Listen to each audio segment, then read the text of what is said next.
Sorry, never mind, pilot. worries. That was.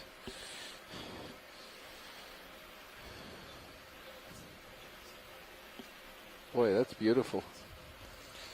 Yeah, I mean, it's obviously a place where these animals can thrive, and it's one wonders if the food source, if it's the food source or the productivity that that might be associated with how robust some of these forms seem.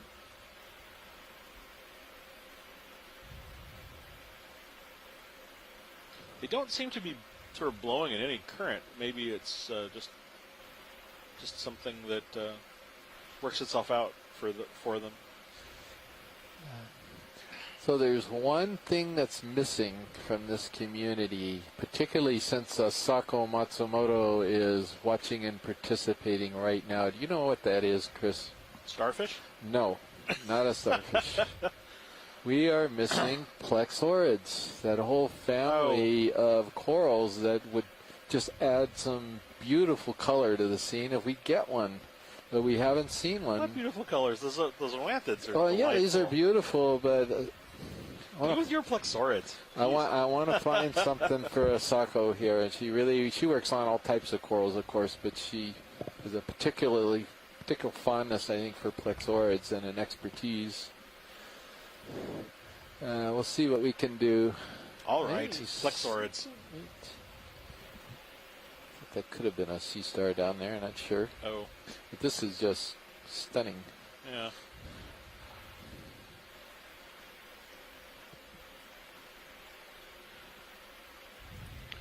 Let's see, can I jump over?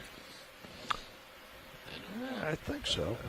It's going to be close. Ship's still moving, but you might be able to. It's closer than you think there, huh? This looks different from the wall we just... All right, I'm going to come down a bit for you. Well, just watch, you're still over that yeah, I know. that pillar, so just be careful. Yep. It's the dangerous part about going downhill with Sirius is you're not going to see it. Right. Yeah, so it's pretty tricky terrain for the pilot here. Tell you, But, this is a little pause in the corals that we've been seeing here today. And who knows why this little patch is not as attractive, but to a lot of the animals, because it's certainly high topography and current swept.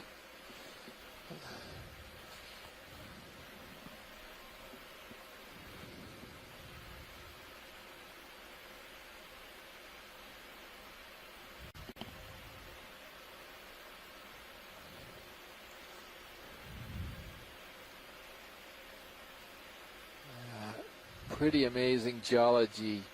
John Smith, we're calling John Smith. Come on, buddy. We're seeing amazing geology. We've treated you to amazing geology this morning. Call in and tell us about what we're seeing. I mean, come on. We came through for you. You got to call in and tell everybody what we're seeing. I'll give you a few minutes to gather your thoughts.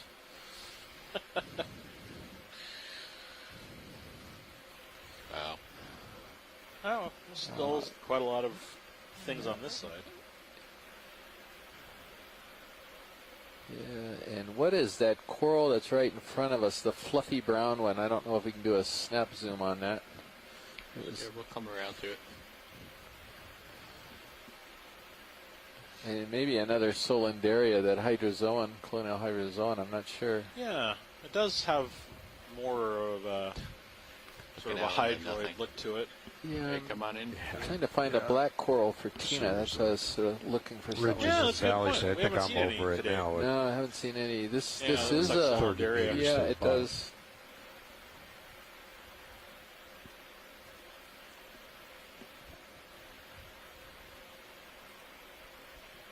Come in tight.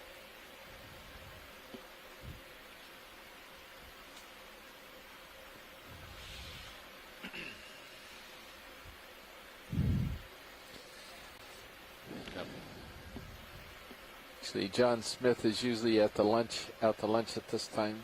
Now that I note it, so I'm gonna check back in about 20 minutes and bug him to call in. So this is a hydrozoan or hexacoral. It's quite different than the other corals we've been seeing today. Well, it's more, I guess it's more related to the yellow one, believe it or not, even though these are tiny little polyps here. So it's not related to the beautiful pink ones and the white primnoids that we've been seeing, in that those are octocorals and this is a hexacoral. So the other ones have 8 tentacles. These guys have 6 tentacles. So we can. Hello. So they have to keep jump moving again. Sirius along. Somebody just called in. Yeah. I think it was Mike Ford. Hello. Is that you, John? Yeah, let's come on out. Yeah, Oh, it is. All right. Okay. Come on. Tell us what we're looking at here. Isn't this spectacular geology? I just see a coral. You'll see some geology in a second. Get the biology out of the way.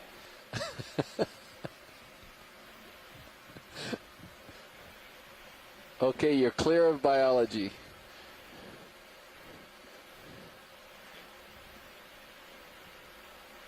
Well, they still look like right.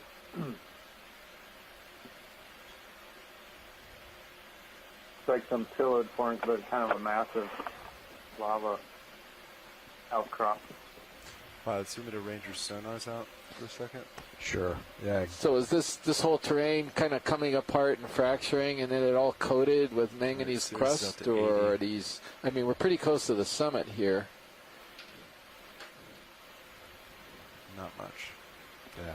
Yeah, I'm not Didn't sure. I gain think that anything there. might be partially No. right, at least. Yeah, nothing. I mean, look at the wider shot. Okay, and can you speak up just a hair, John? You're a little hard to hear. Sirius back to 50, and I'll push the 2s out to 50. Yeah, okay. That's better, thank you. Look at this. Look at this thing that's coming into view now. You'll see it any second. Video, can you lighten Sirius view any? Just to see if we can see anything in the distance. Nah, that's... Never mind, thanks. Just bring it back where it was. No, that's yeah, all that's right. pretty spiky. I think we were already pretty light. I thought maybe it would help. Yeah, there's like fracturing along that edge of that outcrop in a couple places. But how do you get such a sheer vertical face like this? I mean, we're a little bit down from the summit, but not that far. And this, first of all, this is all volcanic, right? You can confirm we can get into any carbonate here, right?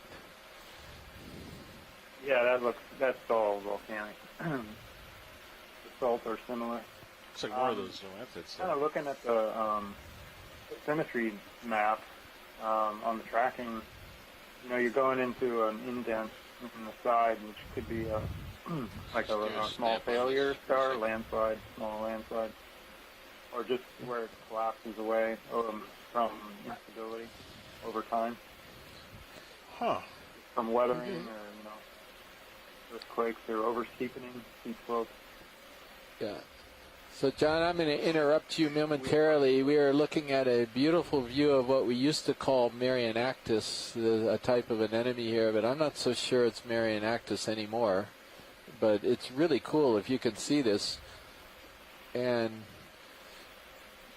the biology is desperately trying to cover up your rocks here.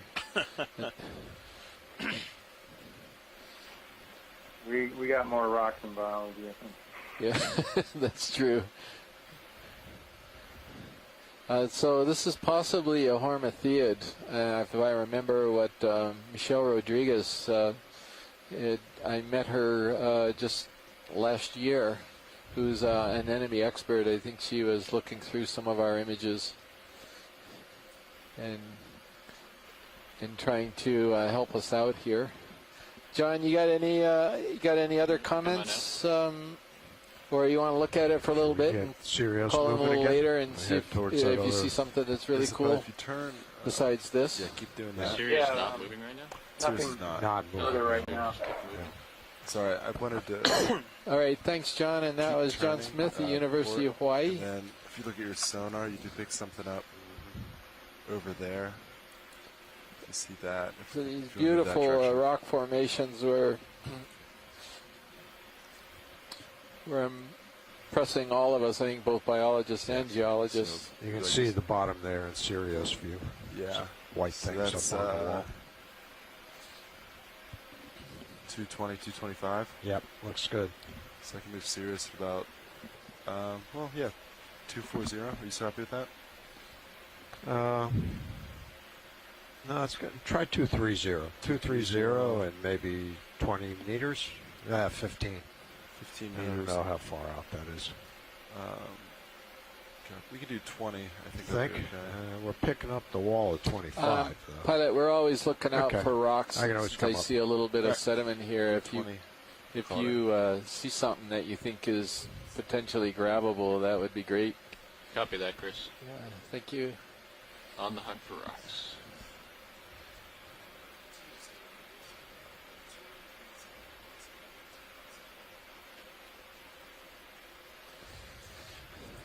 The reason why he's so far off here, I think, is because we're entering right along the edge of a really steep escarpment that was created from a landslide, an undersea landslide, we believe. And we're going to try to traverse right along the edge of this because we think that that's where we're going to be seeing most of the corals. Come back up, Don. And then if it gets kind of barren for whatever reason, we might want to shoot up toward the summit a little bit more. We'll go along here for a while. See what we can find.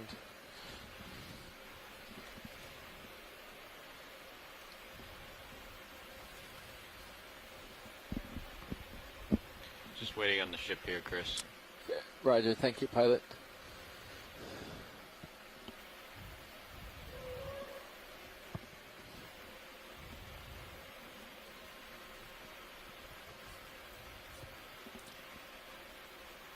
Little jelly or something that's right coming into view while we're waiting here. Come on in, video. Go ahead.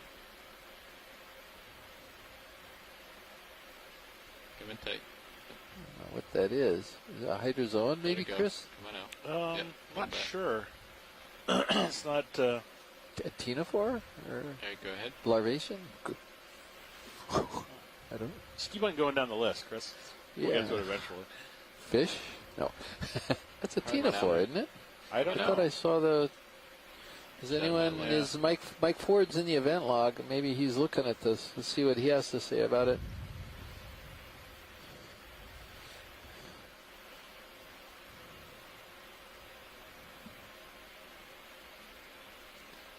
I'd have a fish out there too. Right on the fish. Nope. It's a Siphonophore. siphonophore.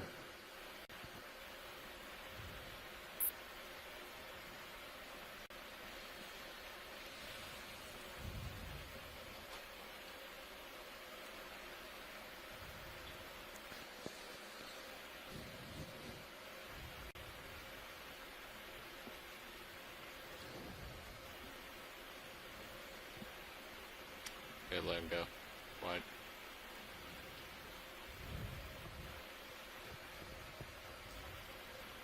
Thank you.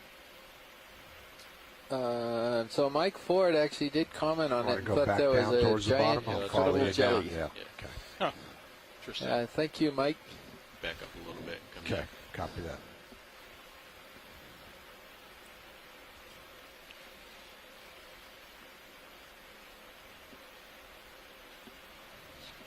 It's like good rock hunting area. Yeah, that's why I mentioned that I thought I saw some possibilities there from afar.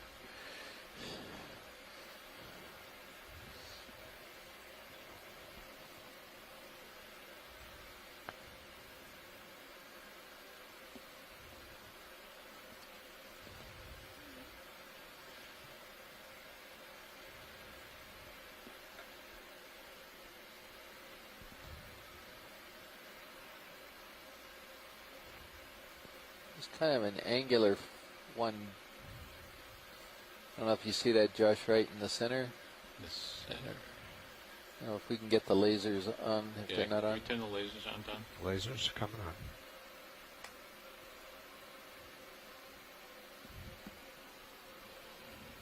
There's a fish on the right-hand side. Looks like Oh, yeah. maybe another cusk eel.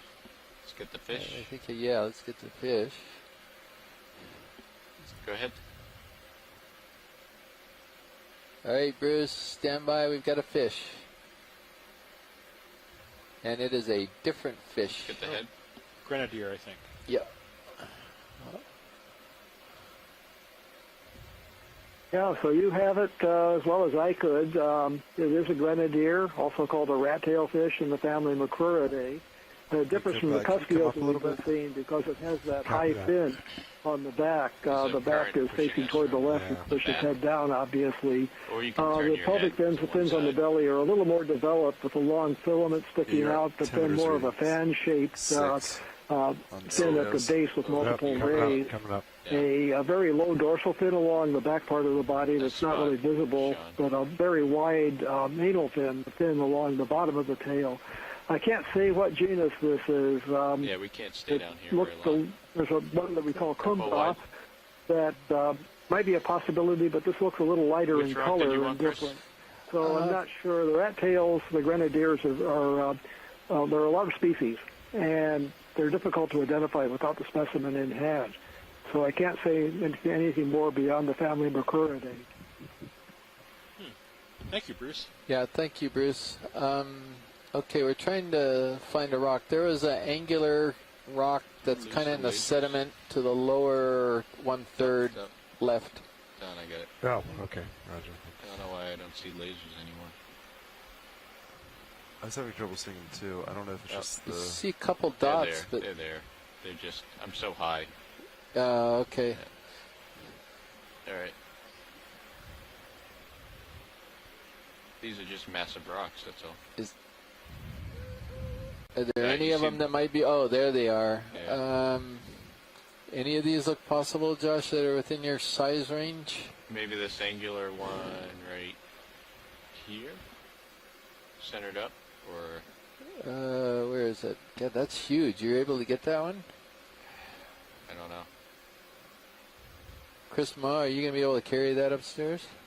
Josh, we might If wanna there was a move starfish this on it, spot. sure. What's that? I don't know how long I'm going to stay here. Yeah, I know. Copy. What about this one in the lower left? Right Right above the skid line? Lower left, right above the skid line. Like centered, right in the middle of the screen. Yeah, I think so. That kind of blacker one, right? Yeah, the blacker one. Yeah, sure. Okay. Again, I don't see the Hydraulics lasers up? again. Hydraulics are up. All right. Which box do we have a rock in? Port forward. Port forward. All right, we'll go starboard. Yeah, I don't need. Yeah, you don't want that? Okay. Keep an eye on where you are. Yeah, I look down below me. I don't know about that 6. That It's going to be starboard inboard, or starboard, excuse me. I might have been starboard something front rock running under box. the sub. It's pretty deep there.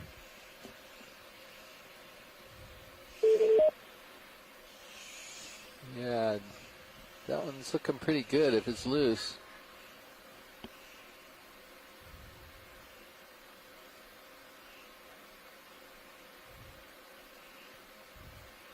John, I'm back again. John, can you speak up just a hair? Yeah, this is John. I'm just said I'm back again. That looks like a good one. How we doing, Don? Good. Yeah, it's kind of stuck though. The sonar, Sean, you okay? Yeah, I think Yeah. this is all settled.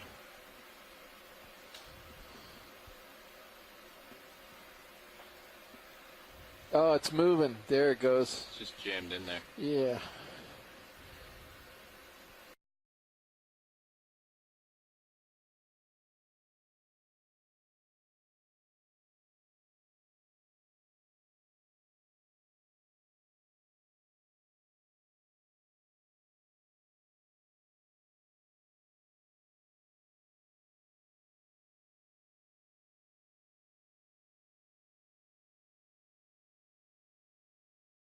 Zoom in on that video.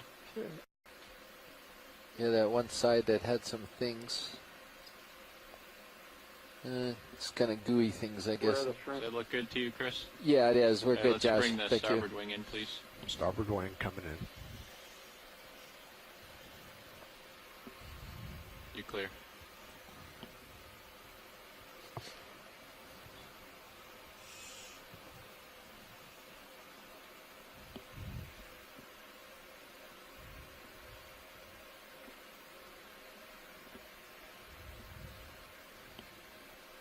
Wow, that's a big Okay, one. starboard wing out. Nope, stand by.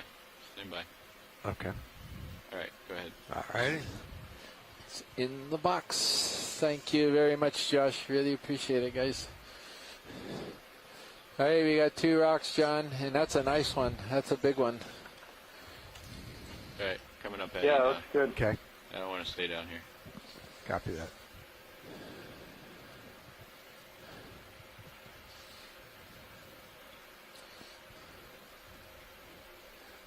So we're going to shoot back up slope a little bit. It was a little bit So hazardous being we at were the coming bottom down of a this. cliff, so your back end might have been close to that cliff. You're not going to see it with their HD. Yeah. I don't know. But I think we were well clear of it. It was going in and out of losing bottom lock, and then maybe something swam under there. I don't think that was bottom that we were looking at. Okay. Yeah. I mean, that altimeter is not the best altimeter, so.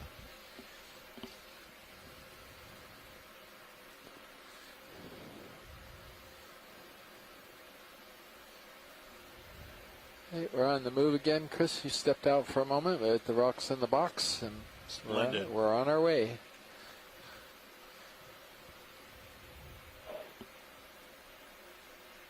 All right, but I just have to wait a second for ship move. They're doing a 10-degree heading change. Okay. But we're not currently moving, are we? Correct. We were come in stationary. here. Stationary. Yeah. Okay. Copy.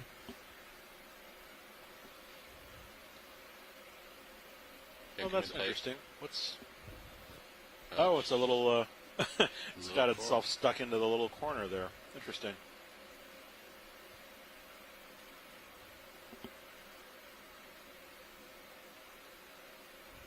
Huh. That is one of the most secure-looking hemigord or hemicorallium I've seen in a while. Just come on out.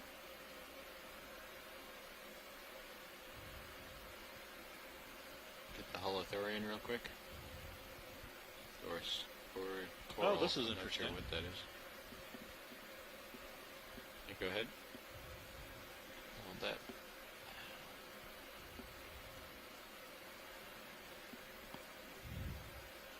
This is another one of those things that Chris Kelly was calling the Letmogonidae. Sea cucumber, also with a translucent body wall, but with modified tube feet along the outside edge. Some of them into these interesting projections along the outside. Neat. Hey, coming out. Thank you.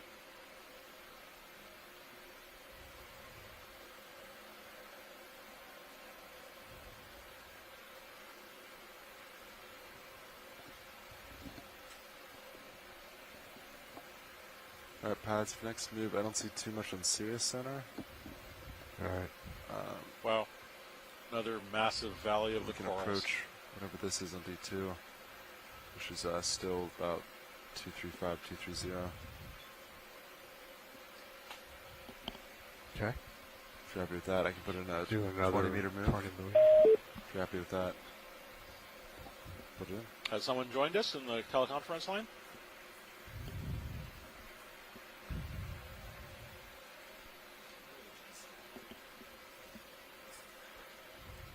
Oh, wow. Let's take a look at this big, Big boy there. branching thing on the right. Come in video. Wow. Wow. They're growing big here. So we're looking at believe this is a Solandaria colony. This is a colony of hydroids. These are small, sort of hydroid-like animals. Hydroids are animals that may resemble the hydra you might have seen from your freshwater ponds. These form massive colonies, and it looks like this has created a bit of a habitat for several other different kinds of animals, including many of these shrimps, which is something that I don't think I've seen before, including some ophiuroids, hermit crabs. Yep. Watch your tether there. Yep. It's going to be one of those dives. And, yeah, it's like there's a sort of a squat lobster down on the bottom. Oh, we're looking at so Chris has just rejoined us. We're looking at a massive, I think it's a Solandaria colony. Yeah, I agree. It's like a tree. It's huge. And in the background, there's another sponge that is as big as my suitcase, if I called it right. Squat lobster, some shrimp. I saw an interesting shrimp swimming. It's interesting. It has multiple bases. A whole specimen? Yeah, come on out. Wow, that is big. Yeah, and again the glass. I think it's a glass sponge in the background there. Yeah, there's a couple of them. There's a vase sponge behind it, and then there's something over on the right too.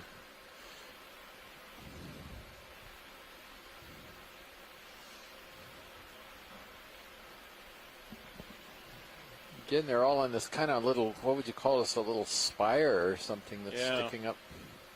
There's probably, right, and presumably they're taking advantage of the current flow, which seems to be moving at a slow but non-trivial clip. You want to see the sponge in the background, Chris? Yeah, you see the one that's right on the white right-hand edge? That could be something different, but it may be just more vase sponges. Just trying to see if there's anything different up here. It's all the way on the, to the right of the white coral. You got to direct me. It's a fish. There's a fish straight down at the going off the bottom of the screen right now. Is that how big a fish? Wow. Yeah, that's quite a big fish. All right, Bruce. Oh my.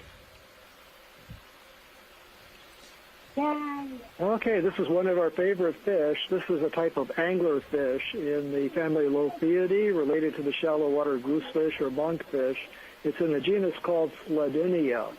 You can see the whisker-like fin rays sticking up from the nose. That's actually a lure that it uses to attract prey. Although how that works in this environment where there isn't any sunlight is a little bit of a mystery. Anyway, that's the theory, but the shallow water ones do that. You can see it's got a lot of whisker-like protrusions from the skin and enlarged lateral line sensory organs and lines around the head and body that are used for sensing vibration and pressure waves. So it's probably using that type of sense for detecting its prey. It's an ambush predator. They sit very motionless. They hardly ever move unless they're touched. And it waits until prey comes to it, and then has a large mouth full of teeth and engulfs its prey. Copy that. Sledinia, an angler fish. The species is a little uncertain. This one doesn't have much of a color pattern, so it could be something called it looks like Sledinia shuai. Parasite, maybe? It's described from Taiwan. But more specimens are needed to really figure out the species composition in the genus. Bruce, the scale on this suggests that it's quite big, approaching 20 to 30 centimeters. Is that typical for this kind of fish? Well, a lot of the fish that we see down at these depths are relatively small, but these do get to be quite large. So they're probably successful predators on things like the larger shrimp that we see down here. They probably don't feed very often because temperature is very cold at this depth and metabolism is very low. But yeah, these grow to a larger, bulkier size than a lot of the fish that we see at these depths. I'm not sure. I haven't checked what the oxygen levels are during this dive to know if we're in the oxygen minimum layer. We're not seeing many fish. And these inactive ambush predators are more common in the oxygen minimum layer of the ocean than are more actively swimming fish, again because of constraints on their metabolism, keeping metabolism and oxygen consumption very low. Have to look at the oxygen concentrations and see where we are related to that. But you're right, it is an exceptionally large fish for this environment. Well, Bruce, I've got some oxygen. I'm looking at the graphs right now. I'm looking at the Sirius CTD. And we're just about 1 milligram or milliliter per liter. Sorry, we're about 1.1 milliliters per liter. So we're, yeah, it was those sponges. Thank you. Yeah, that was those. Yeah. So this is presumably a type of hard sponge, and best guess would be it's in the family Eurydidae. I'm not absolutely positive. It's got a little similarity as something that we call Tretopleura in the family Incinnateridae, though I don't think so. I think the best guess on this is that it's a Eurydiid, a hard glass sponge in the order or the class Hexactinellida. And we're good for science whenever video's finished. Thank you. So that's going to be a new one for the day. So more of the zoanthus. We still have corallium in Chrysogorgids, although they petered out a little bit.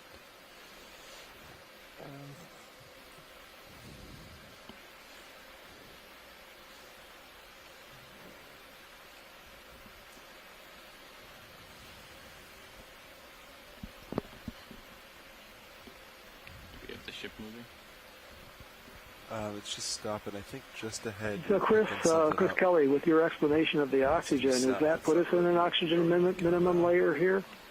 Yeah, so a true oxygen minimum is defined as 0.5 milliliters per liter. We're right around 1, just over 1, so it's not a true oxygen minimum. But in Hawaii, it looks as though we don't really, at least in the Hawaiian archipelago, we don't get much below 0.7. So a lot of islands don't really get, or at least we thought, don't get a true oxygen minimum. Like, but the fact of the matter is, when you're down around 1 milliliter per liter, it's pretty anoxic to a lot of animals, and particularly probably for fishes. Yeah, I think that's our best bet right now. A bunch of fishes. So I don't know. There's not too many things that can probably tolerate those oxygen levels, Bruce. I guess that's the way I think about it. In sort of a right. That's my understanding too. So some of these ambush predators are more common, or not more common, but they're the more dominant types of fish that we see at these depths, or things that move very slowly, like the halosaur that we saw, that basically move around with slow undulations of the tail. Also, the cusk-eels do the same thing, have that eel-like swimming, but very slow, which conserves energy, and it is a very efficient way of swimming. It doesn't require much energy or oxygen consumption, but by just slowly fluttering the tail to move very slowly. And there was a comment about the shrimp earlier, too. At this cold temperature and low oxygen concentration, reaction times and movement distances will be fairly small. So we don't see the really marked startle responses that we see in shallow water animals, where things flee very rapidly and very far away. Things just don't move around that quickly at these depths with low oxygen concentrations. Yeah, thanks, Bruce. And also, sure, just to sort of mention this as well, the halosaurs, at least in my experience, tend to be low oxygen specialists. We very often see them in, the oxygen minimum zone, lower oxygen, if you will, in the Hawaiian Islands. And so, for whatever reason, they can tolerate better than a lot of fishes. Get this guy floating. But we're going to zoom in on here on a shrimp. Go ahead. This is the same kind that was on the Solandaria colony. Yeah, so this blue color, we saw this a couple of years ago, and this really had us stumped, and then started to think about it a little more, and it's quite possible that this thing recently molted, and you're actually seeing it was a red shrimp as, during the inner molt phases, if that's what you call it, and then it loses a lot of the color. When they molt, they're kind of transparent for a little while, and then they start getting their color back. That's a guess. That we got all excited about a blue shrimp, I think, on the Marianas, and then it's this could be something like Plesiopenaeus or Benthocymos or something like that. Not sure which one it is. It's the one. It's the kind of shrimp that steals starfish when you're collecting them. That's the kind of shrimp it is. So that's the kind of shrimp it is. 260, 20 meters One or out. two shrimp bombings, and you're bitter already. Is it okay if I put a move in for that? I thought we had a moving. Yeah. I'll put it in now. I'll bet your sea stars would 20 eat some of meters, these shrimps, I 260. imagine, right? Wood? Oh yeah, sure. It is. Wow. Yeah. This community is just astonishing.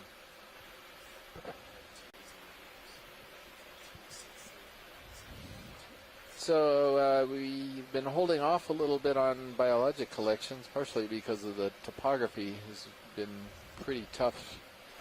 But Well, we did make one attempt. yeah, we may start thinking about You bring your heading to 260. trying to grab some things, and we're certainly taking input from the event log from participating scientists. One candidate, of course, would be that Hemicorallium, because it's quite a dominant species. We know it's a genus. Possibly Chrysogorgid. The white paragorgid would be another possibility. We can wait for a while anyway and look for other stuff, but right now we have 2 rocks, and that's it.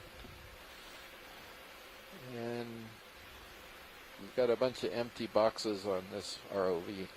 Oh, I'm sure we'll get something into them. Who knows? Maybe it'll even be a sea star. Well, we got to hold out at least one box for a sea star, but I was just thinking of some other things. If you guys want to chime in the event log, the participating scientists, and throw out your candidates, we would certainly welcome that.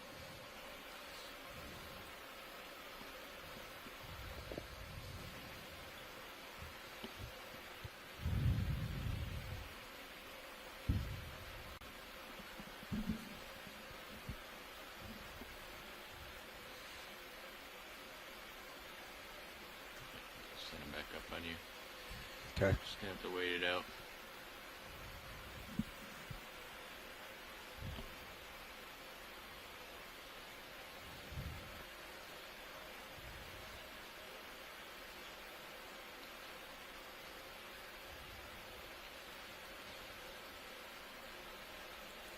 Doing a bit of a scan here first because of this topography before closing in on some of these walls here. So it is hazardous terrain. Yeah, we're crossing a bit of a canyon here.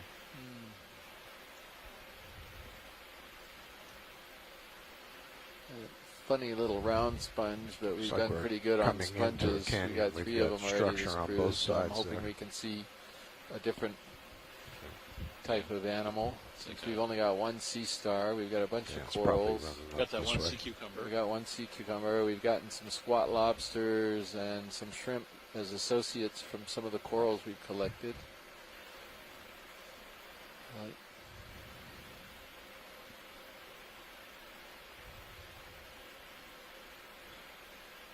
Okay, Scott's holding off until we get a closer look here of biology, and you're going to see some biology real soon, Scott.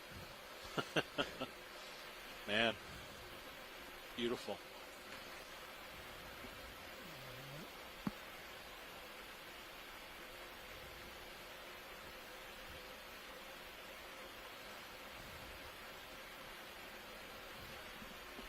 So one little note I want to make is that often when you have this kind of up and down topography, you don't get really consistent orientation on the coral fans.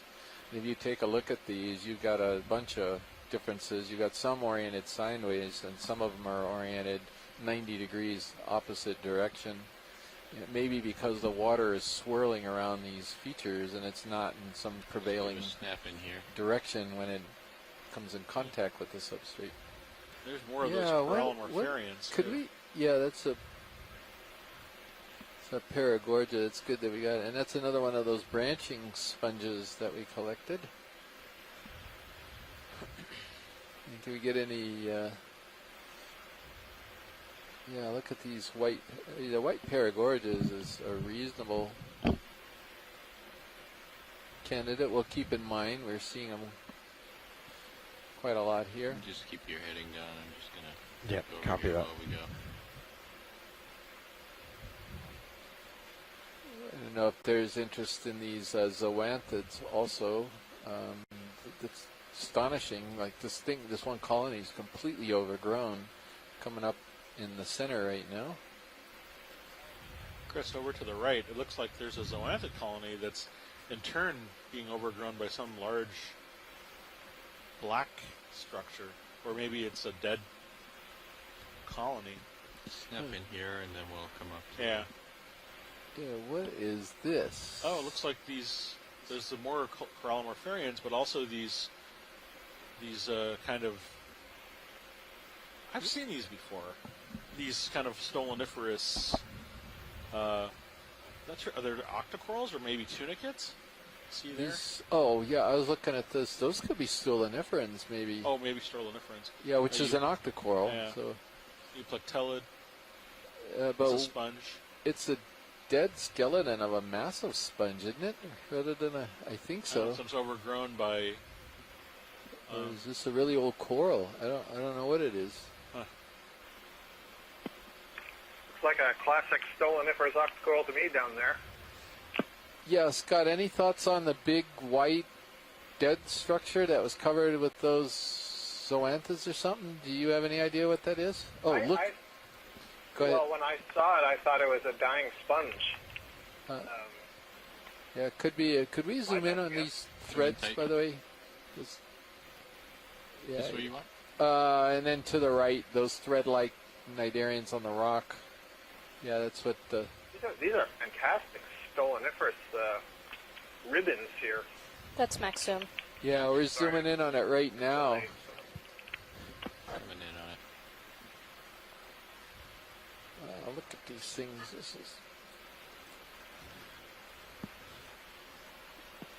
Only got a couple Interesting moments looking here, anemone tucked in the rock. I wonder if that's the Cereanthid. That's something else. Oh, yeah, what is that? Yeah, that's... Looks like. Yeah, it does, except the tentacles aren't long enough, I don't think, Scott. Yeah, I agree. I just mean it has that similar appearance, but I agree, not very long tentacles. I think you're right about it being a Cereanthid. I think I can see the tube there in the dark.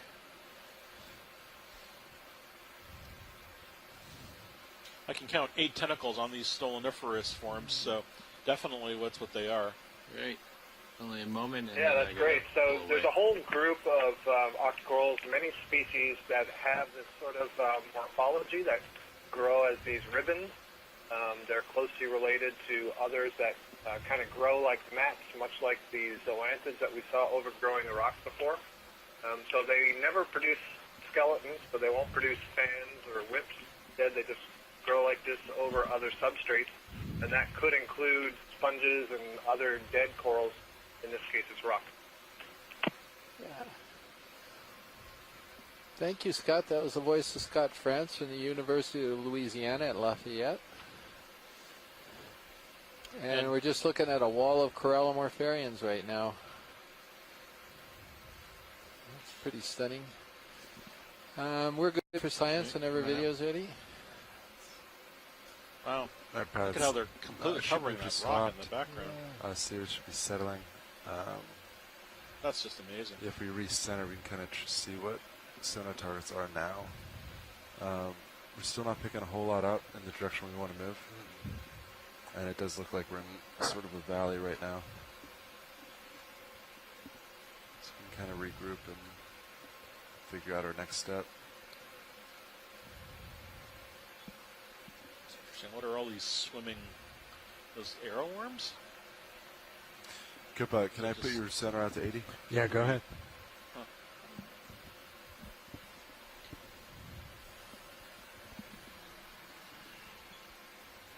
Wow.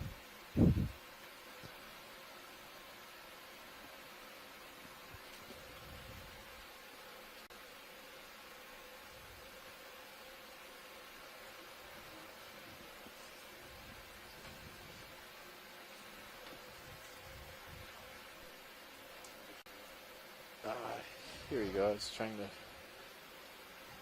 That's the computer I want. Okay, got it.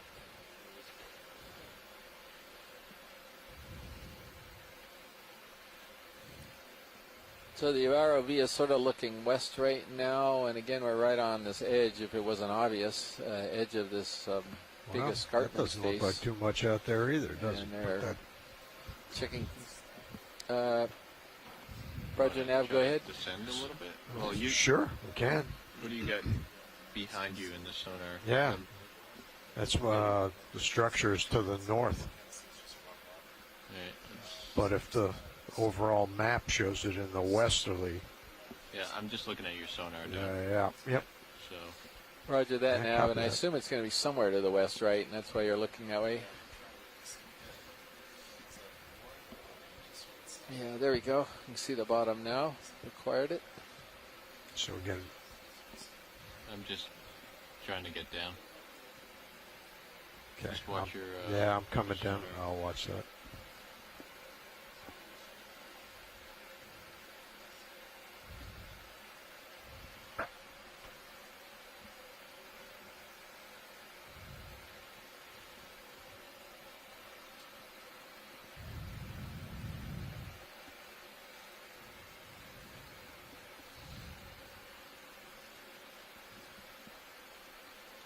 All right, now we're getting some. Yeah, that's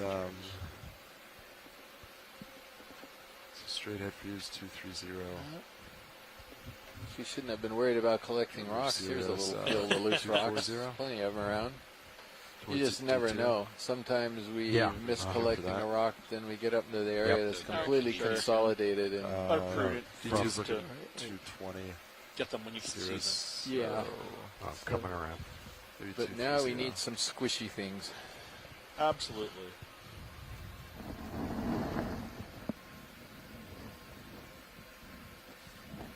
So Ken Sulak, Yeah, let's but that see, 30 Ken, meters, he lost the 230. internet because he had I a should thunderstorm put where he you on was, nicely. but he did Okay. see Pilot's happy? occurred in the Sardinia, Sure. and he thought the Sardinia had a Oh, wild dwarf male topography attached. I down didn't there. see that.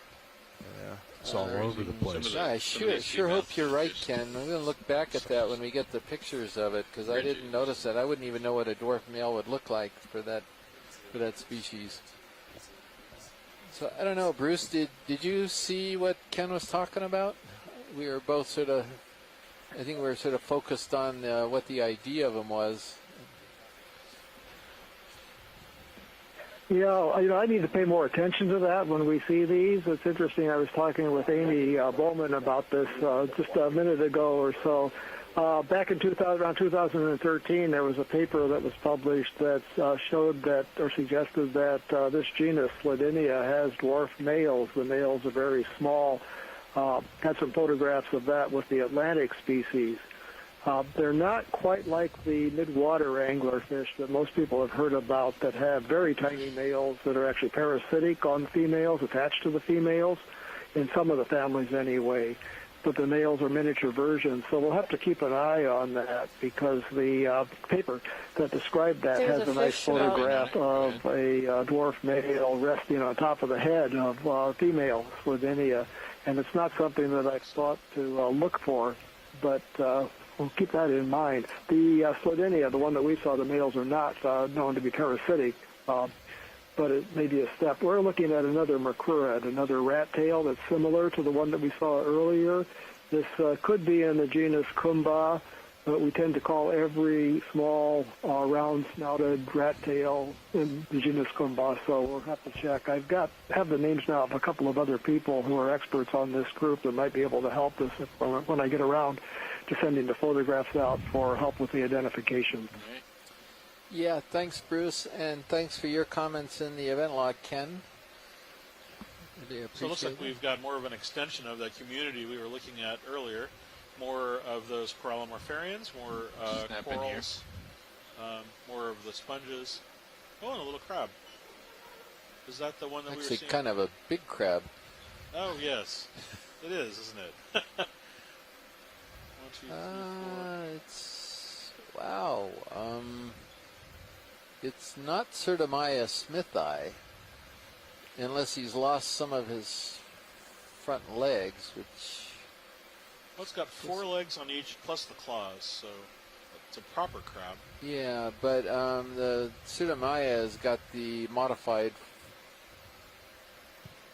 legs in front of him, but it looks like a stone crab to me, doesn't he? Didn't it to you, with the round body, or what do they call them, spider crabs? Well, I mean, it Whoa, does, but this there's is- 4 legs on each side, not This- 3, so... This guy's different. I'm not sure I've seen this crab before. I don't know if anybody who's watching right now on the event log or on audio has seen this crab before. He looks different to me.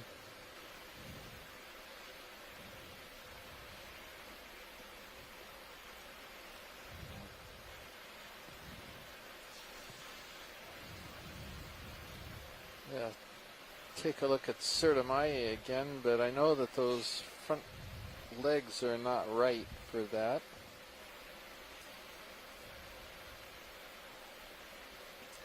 Yeah, so Certamia is in the family Anacidae, and it's got these very big long claws, these legs right here, and that guy does not have them. The guy we're looking at right now.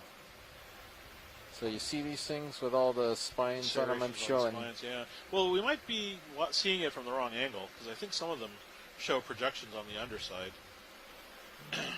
Because we're looking straight down on it, and the spines, you can see kind of the spines. There's something coming off of them from an angle. Well, it's these two right here, in Yeah. front here by the claws. They don't seem to have the spines that Certamia smithi has. So I don't I'm know. gonna We come could out of put it. a Yeah, knock come out a it little bit, question I'm mark, moving Yeah, Yeah. yeah. and then leave it at that. And we're looking down And on you. Mary will no doubt send me an email when Yeah, she I'm sees looking. these. I'm looking back at you. Yeah, right. Mary Wickstein from Texas A&M. Oh yeah, okay, so it's moving now, and the legs definitely. Oh well, Yeah, they don't have they're the. definitely clear of those Come hook-like on, Mark. projections. Yeah, thank you, pilot, for spotting that. Whoever spotted it. Yeah, no That's great. problem.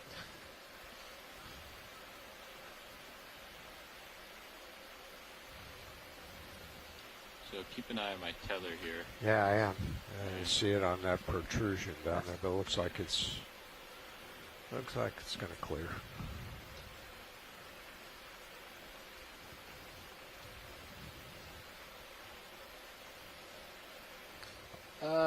Any chance we could look over to the right, pilot, or is that not possible? I think we see some coral whips over there. Or is these just sand channels? Look like sand channels. Okay, never Sand mind. channeling. Yeah. So you facing I'm facing, right now I'm at 240, but the move is at what? the move was 230, right? Yeah, Sure. I can't hear you, Sean. Sorry, 230. Correct. Heading for ship move.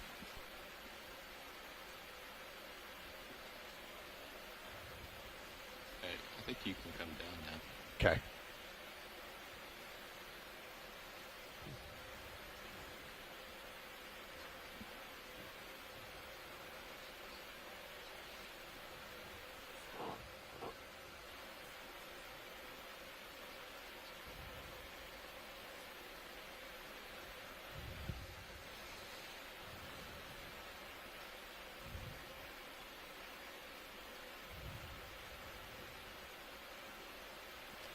What are these white things? Are they just stumps? I guess so. I think they're leftovers of the hemicorallium. Yeah, I think so too. Yeah, there's stumps. Was that ship moved 20 or 30 meters? 30 meters. Okay, we're still looking for something new.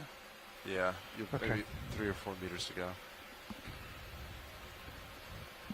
Look at these pillow lobes here that are coming off of this wall. Wow.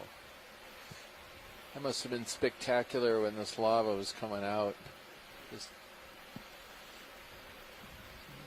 a rather incredible sight. Yeah, should move descended. Copy that. And it's rather incredible now, even though the lava's long since cooled and hardened and covered with manganese crust, because it's also got a lot of corals on it. Yeah, this is the kind of thing that biologists such as Chris and I look for, is what kinds of patterns are associated with these really high diversity communities, or at least communities that are filled with abundant numbers of species.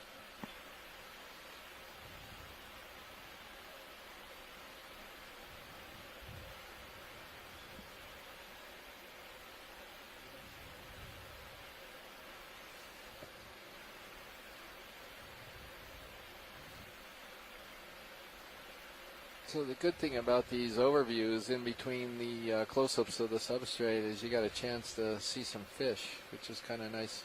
I kind of like the mixture here of looking into the water and also getting close and seeing the small stuff right on the bottom. Yeah. Gives us a chance to see all types of different animals. Definitely a diversity. I mean, There's nothing dangerous in front of us. But that hurt. could have been worse. Oh, okay. Yeah, even with the two coral-eating sea stars we saw, those were some very big, prominent animals, but some sea cucumbers and lots of interesting barnacles and other things. Crabs. Looks like you're finally into some So we're normal moving bottom there. further in Right at the end of toward the the shift. flat sum of this and a little bit away from the edge, which is pretty interesting. And we're seeing the density of animals drop off. We've seen a little bit of it waxing and waning all day today. But this is kind of nice to actually get a picture away from that wall. And I don't know if it's just a bare patch or whether you're actually seeing, a lowering density as a result of the possible cessation of a little upwelling coming over that And then, ledge. this is interesting. Look, we're getting back to these Norella colonies with the Come on in, video. with the ophiuroids, with the snake stars. I bet that's what that is, right? Yeah. right. That's what it is. Because we had a complete stop of those Norellas when we were on those peaks, and now we're back to them again. That's interesting. So, are we changing topology? Topography, I mean. Topography. What did I say? Yeah, so here we are. We're looking at the HIPAC screen right now. So the ROV is looking due west, right toward the main summit of the Seamount. And here was the ledge that we were cruising up on. Yeah, thank you, Nav. So we came off the ledge, and we're going back to this sort of more bottom. Come out. Yeah.